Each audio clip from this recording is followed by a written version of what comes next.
hello, and welcome back to Story Time with Dog.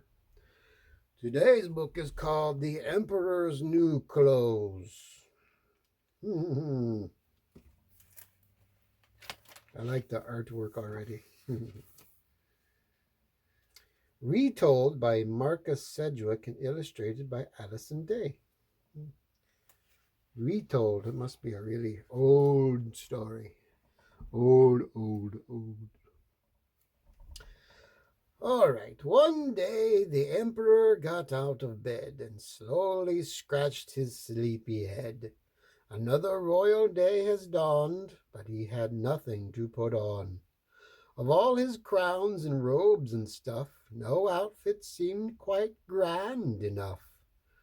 What I need, I do declare, is a brand new suit of clothes to wear. Clothes to make my people see what a fine king they have in me. Before he could utter one word before he could utter one word more, a knock came at the palace door. There stood two weasels looking pleased. We have just what the emperor needs. We are the finest tailors in the land. We can weave you clothes so grand. Your subjects will cry, Goodness me, there is no emperor quite like he. That's just what I want, that's just the thing, exclaimed the vain and conceited king.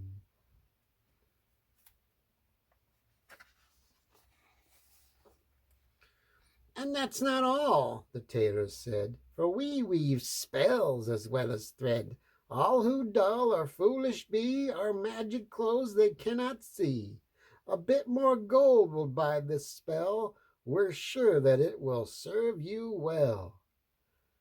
The king was delighted. Start straight away, arrange a grand procession day. I'll wear the clothes which you have made, my subjects will cheer as I parade.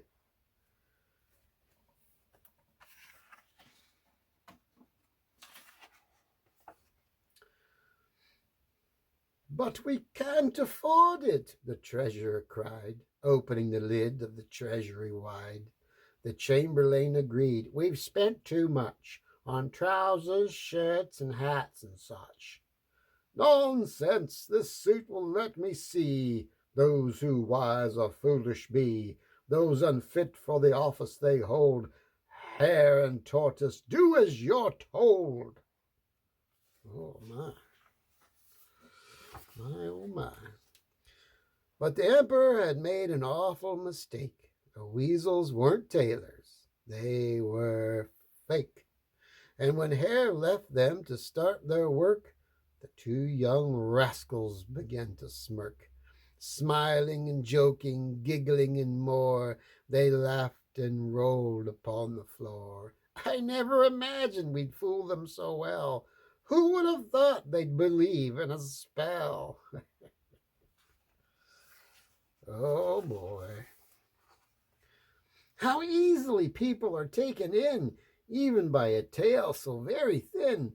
But the story's a good one, woven with care, and one that was told with a great deal of flair. Peeking in through the crack in the door, I've wondered what all the laughter was for.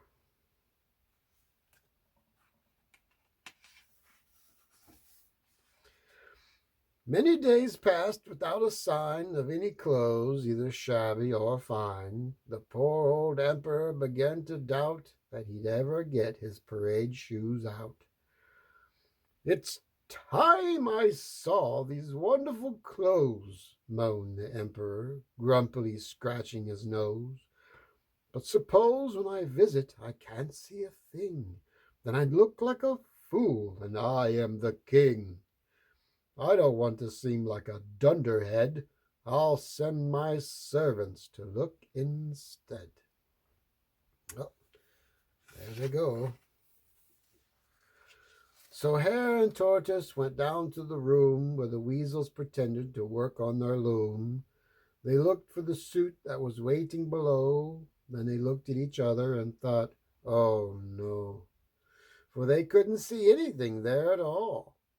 What to tell the emperor? They had to stall. By now the emperor was eager to know what had become of his fabulous clothes. Tell me, he cried to the tortoise and hare, of the clothes they'd not seen, the clothes that weren't there.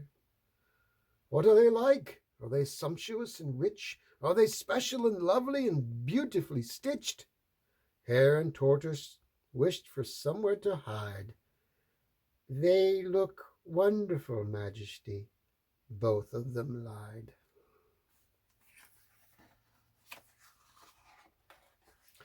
The day of the procession at last had come, eagerly awaited by everyone. The weasels fussed and patted and preened. Slyly they told him they fit like a dream, and the emperor pretended not to care that he seemed to be dressed in clothes that weren't there.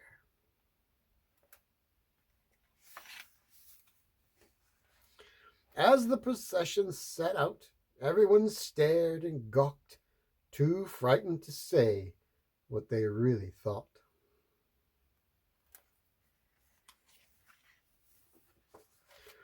But then came a voice, a small frog's call. Look, the emperor's wearing nothing at all. He didn't understand why they were so impressed when the foolish old lion wasn't properly dressed. After that, the secret was out, and everyone started to point and shout. Laughter rang out. What a hullabaloo! For the trick was exposed, and the emperor too.